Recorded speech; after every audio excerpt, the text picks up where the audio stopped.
Ito mga ka-garden. So, kukuha lang ako ng big ng kahit 5 minutes, 10 minutes. Pwede na yan. Tapos, lagyan natin ng tubig ulit.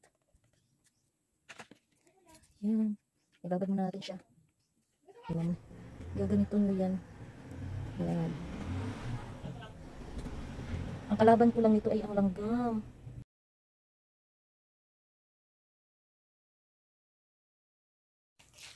Magandang buhay mga ka-garden. So for today's video ay ayan, dito yung mga seeds ko mga ka-garden. Magpupunla tayo. Ituro ko sa inyo kung paano ako magpunla ng seeds. So naka-face mask pa rin tayo kasi maano pa rin, mausok pa rin ang aming area. So kung napansin nyo dyan sa likuran ko, medyo ano yung parang may usok-usok pa dahil nga hindi pa rin tumigil si Taal. So ito mga ka-garden, yan. At ipakita ko rin sa inyo yung mga napunla ko na tumubo na. So ang dami natin dyan mga seeds. So mamimigay din tayo ng seeds mga ka-garden. Abangan nyo lang seeds at saka seedling tray kasama na tsaam.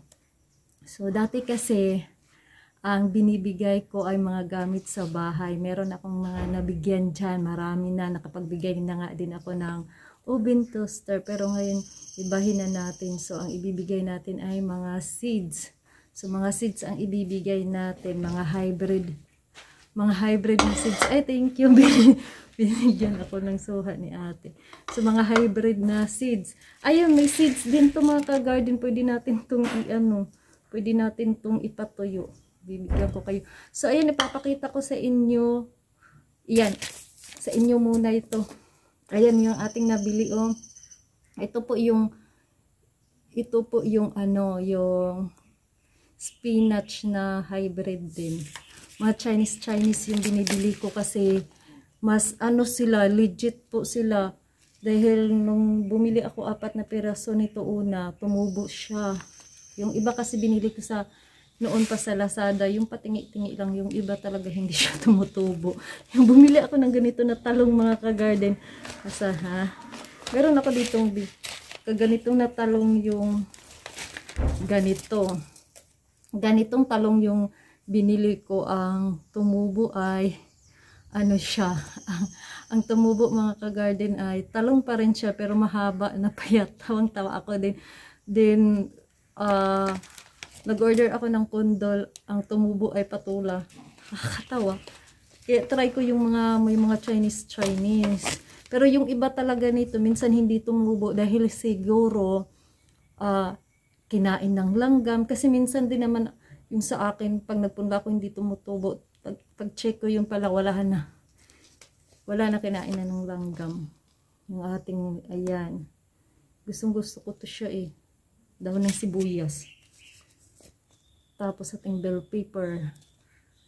Ang bili ko pala to sa kanila iba-iba. May 56, may 30 plus, may 40.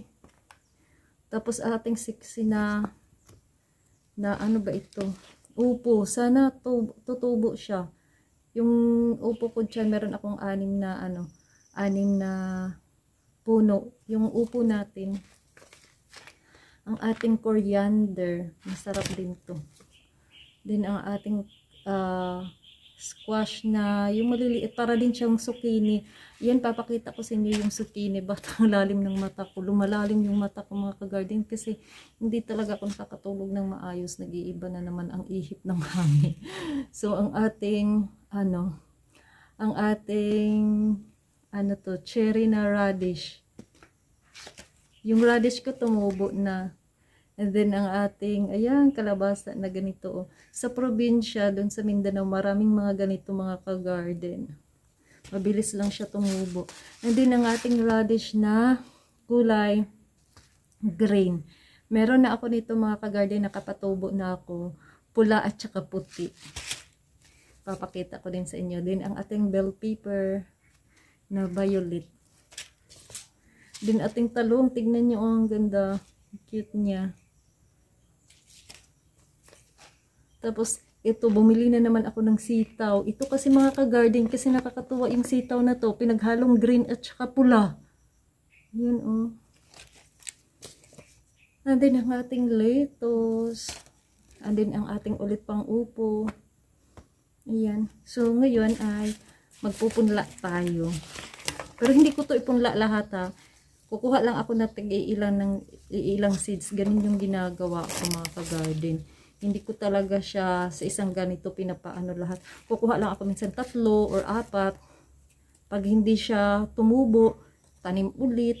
Kasi nga, minsan yung mga insekto, kagaya nung pinula kong zucchini, wala nang laman. Inubos na pala ng langgam. Buti na lang meron ng tumubo. Ayun, papakita ko sa inyo yung mga zucchini, mga garden malapit na mag-flower. Ano bang umpisahan ko nito? Try natin. Itong mga bell pepper. Tara. May kakain. Ito mga ka-garden ang aking ginagamit sa pagpunla. Ayan ang ating coco dash ko ay coco pit. And then ang ating sunog na ipa. Sukat nito mas marami tong coco dash natin or coco pit kaysa ating sunog na ipa. Ayan, mas maganda kasi mga ka-garden itong gagamitin kasi mas mabilis po siyang tumubo. Pwede din loam soil. Pero kasi mahal na. At lagi ko naman itong ginagawa. Yan. Kasi itong lagi kasi itong nagmo-moist itong ating coco pit. At saka mga ka-garden, to siya, basa to. Binasa ko na para hindi na tayo magdilig. Yan yung purpose niyan. So ngayon ay umpisa na natin. Ito mga ka-garden, hati-hati ko na. Yung iba kasi hati-hati ko to. Dito na lang tayo. Yan. Maliliit lang to siya na seedling tree. Ano na kasi ito mga ka-garden eh.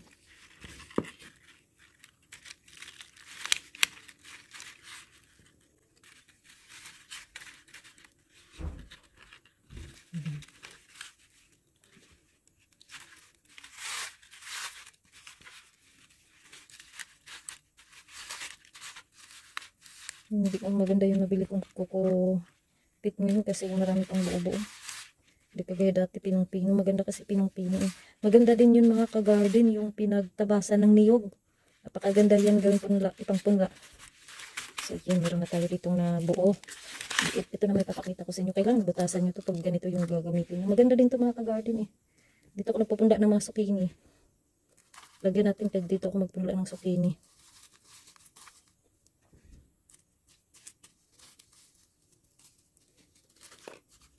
Ito kasi tinanggal ko na yung nito. Okra kasi yung pinunla ko dito. Okra na violet. Pula. So meron akong okra na pula mga ka-garden. At tumubo na. Yan. So, ngayon kasi nalagyan na natin. Ang susunod natin gawin ay ito mga ka-garden. So kukuha lang ako ng ilang piraso ba ito. Minsan kasi hindi yung tutubo eh. Kuha lang tayo ng mga ganyan. Tapos ibabad muna natin to siya sa tubig ng kahit 5 minutes, 10 minutes. Basta mababad siya sa tubig. Hindi natin purple. Bell pepper. Yan. Ibabad muna natin siya. Kasi malaki naman siya. Tapos ang ating squash, unahin natin. Asa na ba? Yan, pag magtanim ka nito mga ka-garden, ang itusok mo ay yung ito. Yan, pag ganyan mo. And then takpan mo. So, kung ano naman, pwede ka namang hindi nagagamit na, hindi pa ito mali. Yan ko kasi ito ng mga ka-garden, ng name tag. Dahil na alam, Kaya, ayan, naglalagay ako ng ano, ng marker. Hala, mali yung pinagdadala ko. So, hindi na ako naglagay hindi na natin siya diniligan dahil basa po ang ating, ang ating lupa.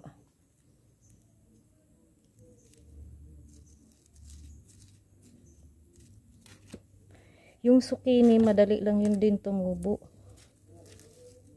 Yan. Pakita ko rin sa inyo yung zucchini ko. May garden ito ha. Itong iano nyo. Next, kasi wala lagyanan. So, kasi magsisikipan yan siya dyan. Wait lang. Next, dito naman tayo sa ating bell pepper. Hindi nila ako magtanim. Ayan. Tapos mag-ano kayo ng, huwag nyo masyadong, ano yung butas. Yung kunti lang. Ganyan. Kasi mabilis na po yan siya dyang mailagay no ang yung sili.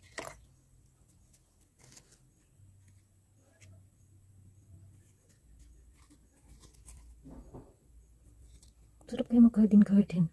Lalo na pag yung ano mo, yung tinanim mo ay ano na, may bunga na, napakinabangan mo na, nagugulay mo na. Alam nyo ba mga ka-garden, nung hindi pa ako nakatira dito sa Tagaytay, yung ko sa ganitong buhay kasi parang boring, ganyan ba, yung nandito na ako sa Tagaytay at nung nag-30 na ako, ganyan. Pero bata pa lang, hilig na ako magtanim. Pero hindi ko lang like yung province life. Pero na ako dito nagkatira, parang ayun, nasanay na ako. Tsaka lalo na yung inaano mo, kasi maraming mga farm dito, matutuwa ka. Yung mga tinanim mo, napakinabangan mo, na-harvest mo. Tapos ang ingay naman ito, bahay namin. Gaganito nyo yan. Yan. Ang kalaban ko lang nito ay ang langgam. Ano na mga ka-garden? Ba't meron pa? Dito pa na Pag meron na siyang lagay nyo lang sa malilim. Pag meron na siyang sumibol, kailangan nyo siyang paarawan mga ka-garden para hindi magligi. Alam nyo bang yung ligi, yung payat na mahaba, ang kinalabasan niyan, reject na yung ganyan. So, pwede nyo din diligan yan kung di kayo kontento sa kanyang kanyang tubig. Pero hindi ko na to diligan kasi nababa na yung seeds, tapos basa din tong ating So, ganyan mga ka-garden. Lang. Meron pa tayong itatanim. Ito mga ka-garden, legit talaga siya kasi ganito po yung ng upo eh. Ayan, pati itong isa. So, ito kasi nababad ko na yung iba nito dito. Ganito lang yung buto niya kalaki oh. Ganyan kasi yung itsura ng ng mga buto ng upo. Ay ano ba yan? Hindi maipasok. Ting mga mga ka-garden radish na kulay pula. Yan kulay pula, and then meron yang puti. Halo po yan sila nandyan. And then ito naman ang ating okra na pula. Yan, may okrang pula dyan. Ito dalawa yung itanim ko mga ka-garden. Anyway, ito lang yan. Tapos ito naman ang ating zucchini. Yan ang ating zucchini. Yan mga zucchini yan. At ito meron na siyang naglalabas na flower. Ang bilis niya oh. Din yung ibang seeds dito ko siya. Ang pak choy hindi maganda, kinakain ng insekto. Diyan yung iba. So dito ko nilalagay ang mga pinupunla ko. May iba dyan naligi. Ganito po nangyayari mga ka-garden reject na po yan. Kasi hindi siya naarawan. Dahil lang sa kakaulan-ulan, ayan po ang nangyari. So naging ligi ang ating pichay. At ito si coriander, okay na, tumubo na. At yung mga kamatis na hybrid. Yan dyan, okay naman. Ito yung carrots. Ito yung melon. ang ating, ano ba ito? Ano to siya? Hala, nakalimutan ko na, wala kasing label eh. Nakalimutan ko na mga ka-garden na ano yan. Anyway. At ayan lang mga ka-garden, update ko kayo ulit.